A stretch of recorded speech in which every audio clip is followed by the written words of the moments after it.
I never thought I'd see him again. Not after all these years. Not after the messy breakup that left scars I still carried like invisible tattoos on my heart. The invitation sat heavy in my hand, an elegant cream card with embossed lettering that announced the engagement party of a mutual friend. I should have tossed it in the trash. I should have smiled politely, pretended I was busy, and stayed home with a glass of wine and my favorite playlist. But I didn't. Some masochistic part of me wanted to go, maybe to prove to myself that I'd moved on, maybe to test the waters of my own strength. The irony, of course, was that it wasn't my ex I was dreading to face. It was his best friend, Ethan. Even just thinking his name stirred something deep inside me. Ethan had always been the shadow lingering at the edge of my relationship with Ryan. He was there at the parties, the barbecues, the late-night study sessions back in college. Always smiling, always loyal, always his best friend. And yet, there were moments, stolen glances, too long silences, when I caught something in his eyes that terrified and thrilled me at the same time. But nothing had ever happened. It couldn't. Now, years later, the thought of walking into that party made my chest tighten. What if he was there? What if he wasn't? Which was worse? The venue was a rooftop lounge downtown, strung with fairy lights that glowed like stars against the velvet backdrop of the city. I smoothed the fabric of my black dress, adjusted the strap on my shoulder, and took a steadying breath before stepping inside. Music hummed in the air, glasses clinked, and laughter spilled from groups clustered around tall cocktail tables. And then I saw him. Ethan. My heart stuttered. He stood near the bar, taller than I remembered, broader too, his fitted suit hugging shoulders that seemed even more defined than they used to be. His dark hair was shorter now, neater, but those eyes, those deep, piercing eyes, were exactly the same. He hadn't seen me yet, and for a second, I let myself drink him in, as if I could store the image for later when I was alone. Then his gaze lifted, and it was like the room shifted. Our eyes met. A spark shot through me, hot and sharp, leaving me breathless. His lips curved in the faintest smile, almost like he knew exactly what was running through my mind. My body betrayed me. My pulse quickened, my skin warmed, and I hated myself for it. Linda? His voice reached me across the space as he moved toward me, weaving through the crowd like he belonged to it, like he belonged everywhere. Ethan. My voice was softer than I intended, laced with a tremor I hoped he didn't notice. God, he looked good. Too good. It's been a what? 6 years, he asked when he stopped in front of me, his eyes scanning me in a way that felt both polite and devastatingly intimate. Closer to 7, I corrected, forcing a smile. 7 years, he repeated, as if savoring the weight of it. You look, he hesitated, and the corner of his mouth lifted. Even better than I remembered. Heat crawled up my neck. I tried to laugh it off, to hide the way his words made my stomach flip. That's a dangerous line, Ethan. You've probably said that to half the women in here tonight. Not true, he said easily, his gaze steady on mine. Just the one who matters. I swallowed hard, my throat suddenly dry. The air between us thickened, charged with an energy I hadn't felt in years. I remembered those little moments back then, the way his hand brushed mine when he passed me a drink, the way his eyes lingered too long when Ryan wasn't looking. I'd buried them deep, convinced myself they didn't mean anything. But now, standing here in front of him, every suppressed memory surged back with dizzying clarity. Are you here alone? He asked, his voice low, almost casual, but there was an undercurrent there, a searching. Yes, I said, too quickly. Something flickered in his eyes, something dark and knowing. He leaned a little closer, his cologne wrapping around me like a whisper. So am I. My chest tightened, heat blooming low in my belly. I knew I should put distance between us, that this was dangerous, reckless, wrong. But instead, I found myself caught in his gravity, unable, or maybe unwilling, to pull away. Come on, he said after a pause, his hand brushing lightly against my arm. Let me get you a drink. We can catch up properly. That touch, barely there, set my skin on fire. I nodded, even though I knew better, even though my heart was already beating too fast. We walked to the bar together, side by side, and I couldn't help noticing how his hand hovered near the small of my back, not touching, but close enough that I could feel the heat radiating from him. The bartender took our order, and as we waited, Ethan leaned in, his voice brushing against my ear. "You know, I always wondered what happened to you after," he trailed off, but I knew what he meant. After Ryan. After the breakup that left me shattered. I met his gaze, something fragile and raw tightening in my chest. "I wondered the same about you." He studied me, his eyes searching, lingering. And in that moment, it felt like the rest of the party faded, leaving just the two of us, suspended in something we couldn't name. Danger. Temptation. Desire. Whatever it was only just beginning. The bartender slid our drinks across the polished wood, and Ethan handed me mine, his fingers brushing lightly against mine as he did. It was the smallest touch, but it was enough to send a shiver through me, a reminder that I was playing with fire. "So," he said, raising his glass. "To reunions?" I hesitated, then clinked mine against his. "Dangerous ones." His smile widened at that, and it was disarming, the kind of smile that could make me forget common sense. We both sipped, and for a moment, I let the taste of wine mask the heat rising in me. "What have you been up to all these years?" he asked, leaning on the bar, his body turned toward me as if I were the only person in the room. I gave him the surface-level answer, the kind you give at parties, about work, moving cities, trying new things. But he listened differently. He wasn't just nodding politely, his eyes stayed locked on mine, his brow furrowed slightly, as if every word mattered. When I asked about him, he told me about his job in finance, the traveling, the long hours. But it was the way his voice softened when he mentioned his younger sister, or the way his hand curled around his glass when he admitted he still hadn't found the right person, that caught me off guard. "You'd think, by now, I'd have settled down," he said with a wry smile, though there was something almost sad behind it. I tilted my head, studying him. "Or maybe you were waiting for the right opportunity." His gaze darkened, and the air between us thickened. "Maybe." I looked away, trying to steady myself. My pulse hammered in my throat, and my skin felt too warm. This was too much, too soon. But my body betrayed me every time I glanced back at him, drawn in like a moth to flame. A couple nearby laughed loudly, breaking the moment, and I exhaled as if I'd been holding my breath. Ethan chuckled softly, leaning closer until his lips were just inches from my ear. "You want to get some air?" he asked. I nodded before my brain could argue with my heart. We slipped out onto the terrace, where the city stretched wide and glittering beneath the night sky. The air was cooler here, carrying the faint scent of rain and street food from below. Fairy lights twined around the railings, casting a soft golden glow. "It's beautiful," I murmured, wrapping my arms around myself. "So are you," he said, and this time, he didn't try to soften it with humor. His voice was low, steady, and the sincerity in it made my stomach flip. I looked at him, then really looked. The man standing beside me wasn't just the friend I remembered in passing smiles and college nights. He was older now, sharper, with shadows in his eyes that hadn't been there before. And yet, there was warmth too, a pull that was impossible to resist. "You shouldn't say things like that," I whispered. "Why not?" "Because," I faltered, my throat tight. "Because you were his best friend." His jaw clenched.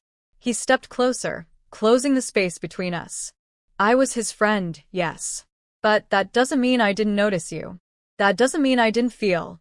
He stopped himself, dragging a hand through his hair, as if he'd said too much. My chest rose and fell rapidly. "Ethan, you think I didn't see how unhappy you were at the end?" He pressed gently, his voice quiet but intense. "You think I didn't know he didn't deserve you?" I swallowed hard, my eyes burning with emotions I hadn't expected to feel tonight. "It wasn't that simple." "Maybe not," he admitted, his gaze searching mine. "But I still remember the way you used to laugh. The way you lit up a room. I hated seeing that fade." Something inside me cracked, a dam I'd held for too long. I turned away, staring out at the city lights, trying to collect myself. "You can't just say things like that after all this time. It's not fair." "Life's not fair," he said softly. Then, after a beat, but this, us standing here, it feels like a second chance. And I don't want to waste it. The weight of his words settled between us, heavy and electric. My heart pounded, torn between reason and desire, between the ghost of the past and the dangerous allure of the present. He stepped closer again, his hand hovering near mine on the railing. Not touching, but close, so close that my fingers tingled with the urge to bridge the gap. I shouldn't. I knew I shouldn't. But when his pinky brushed against mine, just the barest whisper of contact, it was like the world tilted. I turned to face him, and our eyes locked. The city blurred, the noise faded, and all I could feel was him, his warmth, his nearness, his steady, unflinching gaze. "Ethan," I whispered, though I didn't even know what I wanted to say. "Tell me to stop," he murmured, his voice deep, rougher now. I opened my mouth, but no words came. My silence was its own answer. He lifted a hand slowly, giving me every chance to move, every chance to break the moment. When his fingertips brushed my cheek, I shivered, my breath catching. His touch was gentle, reverent, like he was afraid I'd disappear. And then, before I could second-guess myself, his lips were on mine. The kiss was soft at first, tentative, as if he was testing the waters after years of restraint. But the moment I melted into it, the dam broke. Heat surged through me, and I pressed closer, tasting the wine on his lips, feeling the strength of his hands as they slid to the small of my back. It was wrong. It was reckless. It was everything I'd told myself I'd never do. And I couldn't stop. When we finally broke apart, breathless, my heart was racing so fast I thought it might give me away. "This is dangerous," I whispered. His forehead rested against mine, his breath warm against my lips. "I know." And then he kissed me again. His kiss consumed me, burning away the years of silence and restraint.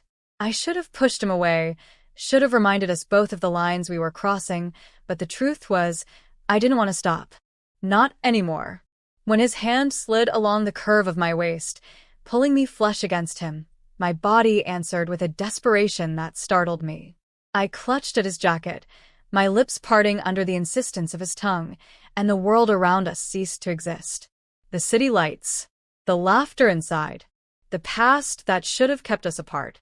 None of it mattered. "Ethan," I whispered against his mouth, half protest, half plea. He pulled back just enough to search my eyes. His chest rose and fell with the same ragged rhythm as mine. "Tell me this isn't just me. Tell me you feel it too." I exhaled shakily, my hand trembling as I touched his cheek. "I've tried so hard not to." His jaw tightened, and a muscle flickered there as if he were holding himself back. "Then stop trying."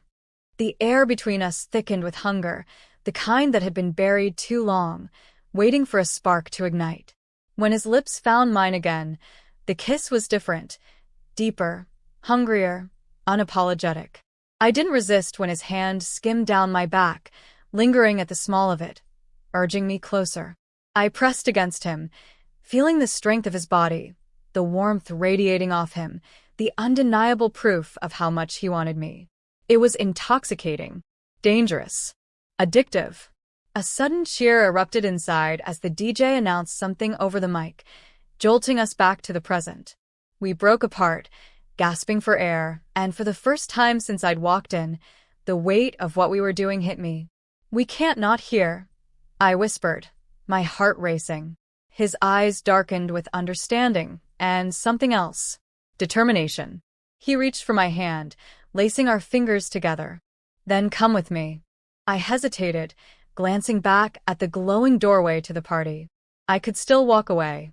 I could still tell myself that this was nothing more than a mistake, a slip in judgment fueled by nostalgia and wine. But when his thumb brushed against the back of my hand, tender and grounding, the decision was already made. I let him lead me. We slipped out of the venue and into the quiet night, the cool air brushing my heated skin. Ethan hailed a cab with practiced ease, and soon we were sliding into the back seat, the silence between us thrumming with unspoken desire. Every time our thighs brushed, sparks raced at my spine. His hand rested dangerously close to mine on the seat, and though neither of us moved, the tension was unbearable. When we reached his apartment, my breath caught. The building was sleek and modern, floor-to-ceiling windows glowing from the inside. He opened the door for me, his eyes never leaving mine as if to give me one last chance to run. But I didn't run. Inside, the space was warm, masculine, filled with dark leather, steel, and soft lighting that cast shadows across the room. Before I could take in more, Ethan was in front of me, his jacket already on the floor, his hands reaching for me like he couldn't hold back another second. Our mouths collided in a kiss that was raw and frantic, all the years of denial combusting into a single moment. He pressed me against the wall, his hands roaming with urgency, exploring every curve as if trying to memorize me. I gasped when his lips trailed down my neck, his breath hot against my skin. "God, I've wanted this," he murmured, his voice ragged. "You have no idea how many times I stopped myself." My nails dug into his shoulders, anchoring me as heat surged through every nerve in my body. "Then don't stop now." That was all it took. He lifted me effortlessly, my legs wrapping around his waist as he carried me deeper into the apartment. The way he looked at me, hungry, reverent, almost disbelieving, sent a shiver straight to my core. When he laid me down on his bed, the city skyline glittered behind him through the glass, a breathtaking backdrop to the fire building between us. He hovered above me, his chest rising and falling, giving me one last out. "Linda," he whispered, his forehead pressing to mine. "If we do this, everything changes." I cupped his face, pulling him closer until our lips nearly touched. Maybe it already has. That was the last barrier. His mouth crashed against mine, and the world melted away. Clothes fell away in hurried, desperate movements, each kiss more urgent than the last. His hands explored with a hunger that mirrored my own, and every sigh, every gasp, pulled us deeper into the dangerous spiral we couldn't escape. The night unfolded in waves of passion, heat, whispers, confessions between ragged breaths. He kissed me like he'd been waiting his whole life for it, touched me like he was afraid I'd vanish. And when we finally came undone together, it wasn't just physical, it was years of longing, of what-ifs, of a connection that had been too strong to ignore. After, we lay tangled in the sheets, the city lights spilling over us. His arm was draped across my waist, his thumb tracing lazy circles on my skin.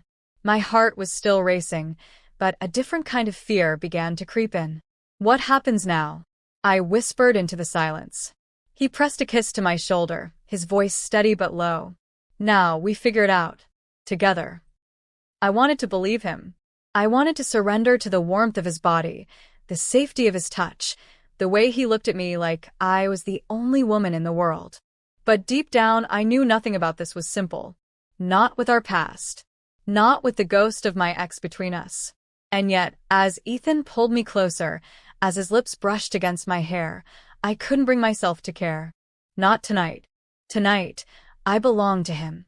The morning light crept through the floor-to-ceiling windows, spilling across the tangled sheets. For a moment, I lay perfectly still, watching the golden glow slide over Ethan's skin. His arm was still wrapped around me, his chest rising and falling in the steady rhythm of sleep. I should have felt guilty. I should have felt panicked. Instead, I felt safe. Warm.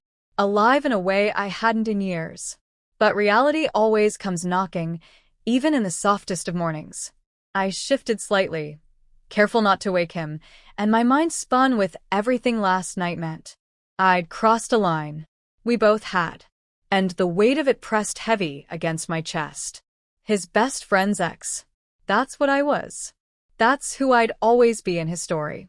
As if sensing my thoughts, Ethan stirred beside me. His eyes fluttered open, still heavy with sleep, and when they landed on me, a slow, almost boyish smile spread across his face. "Morning," he murmured, his voice rough, warm. My heart fluttered despite myself. "Morning." He reached up, brushing a strand of hair from my cheek. "You're even more beautiful in daylight." I rolled my eyes, but my cheeks warmed. "You're incorrigible. Only with you," he said, pressing a soft kiss to my shoulder. For a brief, stolen moment, I let myself sink into it, the intimacy, the tenderness. But then I pulled back, sitting up against the headboard. Ethan, we need to talk. His smile faded slightly, but he propped himself up on an elbow, listening. All right, talk. I drew a deep breath. Last night, it can't just be ignored. It's not just some fling. We crossed a line, and you know it. His jaw flexed, his eyes holding mine with quiet intensity. I know exactly what we did, and I don't regret it. The firmness in his voice sent a shiver through me, equal parts reassurance and fear. You don't regret it? Not even considering. Considering Ryan? He cut in, his tone sharpening slightly. Linda, Ryan, and I haven't spoken in years. Our friendship ended long before this. I blinked. What? I thought. He shook his head, running a hand through his hair. Things changed after you. After the breakup. I saw the way he treated you. I couldn't respect it. I couldn't respect him. The revelation left me reeling. For years, I'd assumed Ethan and Ryan remained close, that I'd always be nothing more than a forbidden memory. But now. I never wanted to come between you two, I whispered, my chest tight. You didn't, Ethan said firmly, shifting closer. His hand covered mine, grounding me. Ryan destroyed that friendship on his own. And honestly, I'm glad. Because it means I can finally be honest with you. I looked at him, my pulse quickening. Honest about what? His eyes softened, vulnerable in a way I'd never seen. About the fact that I've wanted you for years. That I couldn't stop thinking about you, even when I tried. That last night wasn't a mistake. It was the first time I stopped lying to myself. The words hung between us, heavy and raw. I wanted to argue, to push back, to remind him how complicated this was. But the truth was, his confession mirrored the ache in my own chest. I'd felt it too, all those years ago, the glances, the tension, the things left unsaid. And last night had only confirmed what I'd buried. I loved the way he looked at me, the way he touched me, the way he made me feel seen. But fear still clawed at me. Ethan, what if this blows up? What if Ryan finds out? Let him, he said simply, his eyes never wavering. I'm done living in his shadow. And you should be too. I swallowed hard, my throat thick with emotion. The certainty in his voice was terrifying and exhilarating all at once. He reached for me then, pulling me back down against his chest. His arms wrapped around me, strong and sure, and I let myself sink into him, inhaling the faint scent of his skin. I don't care how messy this gets, he murmured against my hair. I want you, and I think you want me too. I closed my eyes, my heart pounding with the truth I couldn't deny. I do, I whispered. And just like that, the fear eased. We spent the rest of the morning wrapped in each other, alternating between lazy kisses and quiet conversations, as if the world outside didn't exist. When we finally rose, sunlight high in the sky, I knew my life had changed. It wasn't going to be easy. There would be questions, judgments, maybe even confrontations. But as Ethan laced his fingers through mine, squeezing gently, I realized something important. I didn't care, because for the first time in years, I felt alive, desired, wanted in a way that was both terrifying and undeniable. And as dangerous as it was, I wasn't going to resist it anymore. Broken heart fire the end.